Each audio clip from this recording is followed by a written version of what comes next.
इस बार या हम रहेंगे या वो रहेंगे।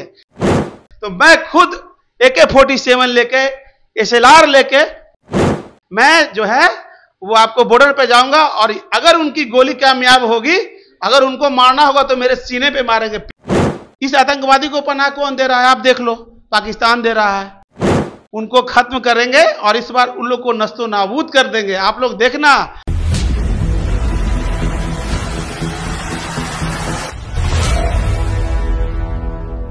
नमस्कार, आप देख रहे हैं संक्षिप्त। मैं हूं आपके साथ अमृता पांडे। भारत पाकिस्तान के रिश्ते इन दिनों कैसे चल रहे हैं ये आप सभी जानते हैं।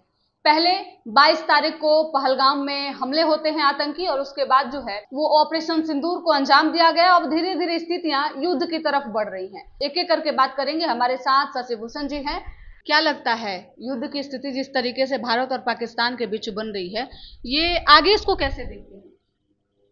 देखो, मैं बता रहा हूं कि मैं 23 शौर्य दिवस को बापू सभागार में था, और मैं बता रहा हूं कि 23 को जो शौर्य दिवस था, मैंने उसमें पहले से बता दिया था कि हमारी सेना उनको जवाब देगी, हमारे मोदी जी उनको जवाब देंगे। तो पाकिस्तान भी इस बार युद्ध करने को तैयार है। ये वही पाकिस्तान है जो पहले युद्ध के नाम से डर जाता था। हमले तो पहले भी हुए हैं, लेकिन दोबारा हमला का हिम्मत नहीं जुटा पाता था। लेकिन इस बार पाकिस्तान कह रहा है कि युद्ध के लिए हम तैयार हैं। देखो, पाकिस्तान, बांग्लादेश ये हमारे इंडिया से ही हुए हैं, ठीक है। तो ये लोग हमारे, देखो, ये लोग हमारे भाई हैं। हमें पाकिस्तान को नहीं देखना है, हमें उस आतंकवाद को मिटाना है। हम पाकिस्तान को मिटाने नहीं चले हैं, हम उस आतंकवादी को मिटाने चले हैं।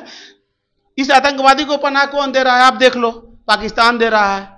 तो इसलिए हमारे मोदी जी जो हैं उनको खत्म करेंगे और इस बार उन लोग को नस्तो नाबूद कर देंगे। आप लोग देखना, इस बार की लड़ाई आर और पार की है। उन्होंने पीछे से गोली मारा है ना, उन्होंने पीछे से गोली मारा है, धर्म के नाम पूछ पूछ के गोली मारा है। देखो, ऐसा है, हिंदू और मुस्लिम कहीं कुछ नहीं है, हम लोग आपस में भाई भाई हैं। लेकिन हमें किससे लड़ना है? हमें उस आतंकवादी को एक कोने कोने से निकालना है और उनकी नस्ल ही खराब कर देनी है, उनको जड़ से मिटा देना है। इसके बाद भी इस तरीके की हमले की आशंका है या फिर पाकिस्तान अब सुधर जाएगा? बिल्कुल सुधर जाएगा। इस बार आप देखिए, हमारी जो आर्मी है ना, मैं बता रहा हूं आपको कि ये जो हमारी आर्मी है ये नस्तो नाबूद कर देगी, क्योंकि मोदी जी के आदेश पे चलती है हमारी आर्मी। और आप देखना, इस बार मोदी जी ने बोला है आर या पार, बहुत बार बोलता था आर और पार, तो ये आर और पार का समय आ गया है। इस बार या हम रहेंगे या वो रहेंगे।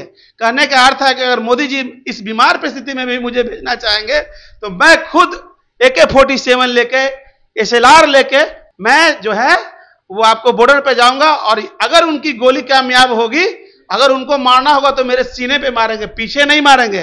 वो लोग पीछे मारते हैं, हम आगे मारेंगे, ये मैं बता रहा हूं आपको। आप भी जंग के लिए तैयार हैं पूरा? पहले तो कहा जाता था कि भारत जो है वो अमन और शांति की बात करता है, लेकिन इस बार भारत का एक एक व्यक्ति, एक एक आप जैसे नागरिक जो है वो युद्ध के लिए तैयार है। आखिरकार क्या कुछ कारण रहा है इसका? देखो, ऐसा है कि सहने की शक्ति होती है।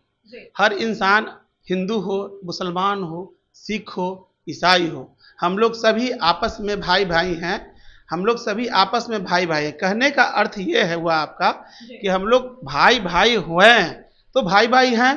हमने, हिंदू क्या है मैं बता रहा हूँ, हिंदू को बताता हूँ कि मैं चूंकि जन्म से हिंदू हूँ, ठीक है ना।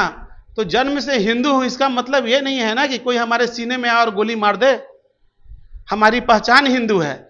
ये मुसलमान नहीं है, ये आतंकवादी है। मैंने बार बार बोल रहा हूं आप लोग को, ये आतंकवादी, उनकी नस्ल मिटा दो। वो जिस कोने में घुसे, विश्व की जिस कोने में है, उनको पकड़ो और उनके सीने पे गोली मारो, उनको चौराहे पे खड़ के एक एक करके गोली मार दो, उनकी नस्ल मिटा दो। इतिहास गवाह है, जब भी किसी देश पे हमले होते हैं तार कहीं ना कहीं पाकिस्तान से जरूर जुड़े होते हैं।